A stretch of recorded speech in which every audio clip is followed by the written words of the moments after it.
Hello, and welcome to If Guitars Could Speak, the mini documentary series where we examine a famous guitar from rock history. If you enjoy what you see here, make sure you check out our other episodes, give this video a thumbs up, and subscribe to the channel to see other content like this. Today we have a very special episode of If Guitars Could Speak. It's a story you may not know, but it's one of the most fascinating in rock history. It's the story of a drunken duel between two of the most famous guitarists in the history of the instrument, George Harrison and Eric Clapton. And they weren't fighting over who was the better player. It was all over a woman. So sit back and enjoy one of the strangest, most thrilling untold stories in rock history. The story of the Clapton-Harrison guitar duel.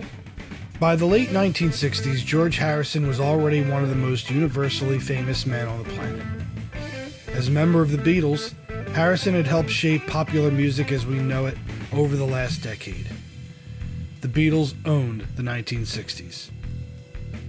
It was on the set of A Hard Day's Night that Harrison would meet his future wife, fashion model and actress Pattie Boyd, who epitomized the British look of the swingin' 60s. The pair struck up a strong friendship, which would evolve into a romance and eventual marriage in January of 1966. British tabloids of the day would hail the Harrison-Boyd marriage as a powerhouse combination that they called by far the most glamorous of all the Beatles' girlfriends at the time.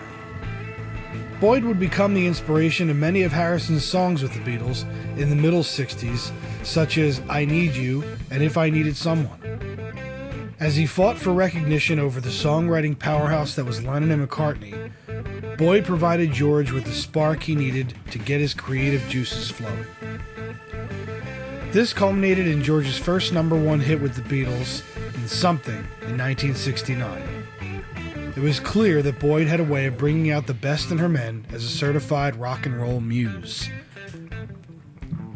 But cracks would start to appear in the foundation of Harrison and Boyd's relationship as George's turn towards Indian mysticism, as well as their inability to start a family, would slowly divide the couple. And then, there was Eric Clapton. The late 60s saw Harrison and Clapton form a fast and enduring friendship. They began to collaborate on each other's records, with Clapton lending his lead guitar talents to While My Guitar Gently Weeps on the White Album, and George helping Clapton write the song Badge for Cream's farewell album Goodbye. But Clapton's and Harrison's commonality didn't stop at their tastes in music. By 1970, Clapton was hopelessly in love with Pattie Boyd, and he didn't hide it. He even took to dating Boyd's sister Paula to try to quench the fire, but it didn't work. It culminated with Clapton inviting Boyd over to his apartment one night to play her a song that he thought would win her over, and that song was Layla. Boyd would call Layla the most powerful, moving song she had ever heard. As time wore on, Clapton and Boyd became closer friends, often spending more time together rather than with their current significant others. This came to a head one night at a party at Robert Stigwood's house, when Harrison went looking for his wife. No one seemed to know where she was, and he thought she left without him. But just before he was about to leave, he found her outside in the garden with Eric Clapton. Harrison approached the couple asking, "What's going on?" Eric looked up at his good friend and boldly said, "I have to tell you, man, that I'm in love with your wife." George looked from Eric to Pattie, and rather than speaking to him, he asked Boyd, "Well, are you going with him or coming with me?" That night, Boyd would leave with her husband. It wouldn't be too long a time before we would arrive on the historic night in question.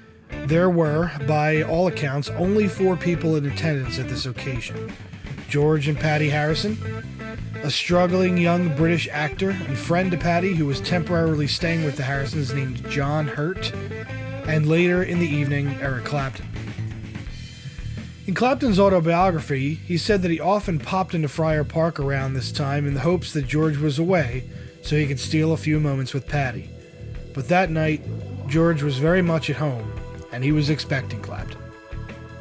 John Hurt could feel the tension coming off of George that night. He reported, "George dearly needed a small audience. I tried to make myself scarce, but George insisted that I stay." George had already pulled out 2 guitars and 2 amps, and rather than verbally hashing things out with Clapton, he meant to settle it the only way he knew how, with 6 strings. Boyd said in her biography that George handed Eric a guitar in the way that an 18th century gentleman would have handed his rival a sword. Hurt would say it was clear that George had given Eric the inferior guitar and inferior amplifier. He witnessed an extraordinary contest as the 2 men wordlessly played at each other for over 2 hours, trading licks back and forth as the night wound on and on. Clapton, of course, played down this entire affair in his autobiography, saying, quote, "I was slightly taken aback, but George took over the situation and gave me a guitar and we started playing, which by now was a common occurrence with us. There was quite an atmosphere in the house that night. A roaring fire was going, candles burning, and as the intensity of our playing increased, John sat there with a rapturous look on his face, as if he were privy to some fantastic meeting of the giants, or battle of the sorcerers. With his actor's imagination, I could see him creating this scenario in which George and I were somehow engaged in a musical duel for the hand of Pattie, who wafted in from time to time bringing us tea and cakes. The truth is, we were just jamming, although the mythical rumor of that night may have passed around a few dining room tables. Pattie, however, had seen it much the same way as her friend John Hurt had. She would say in her biography, "For 2 hours, without a word, they dueled. The air was electric and the music exciting. At the end, nothing was said, but the general feeling was that Eric had won. He hadn't allowed himself to get riled or to go in for instrumental gymnastics as George had. Even when he was drunk, his guitar playing was unbeatable." As the duel petered out and the night grew along, however, one may wonder just what the outcome of this amazing duel was. Although Clapton won the contest, he would not win the girl, at least not right away. Clapton would descend into a horrible heroin addiction that would keep him from Pattie for several more years. But he cleaned up in 1974, and at this point, Harrison and Boyd had split, making it official with a divorce in 1976. Strangely, Harrison and Clapton's friendship would soldier on, with George even joking that Eric was his husband-in-law. Clapton and Boyd, however, didn't find the perfect marriage they were looking for, with Eric continuing his various substance abuse problems and both of them drinking heavily. There were abusive moments, and they would split in 1989. Pattie went on to say of Eric that she suspected that Clapton's pursuit of her when she was married to Harrison had more to do with the competitive aspect of the 2 musicians' friendship, and that Eric just wanted what George had.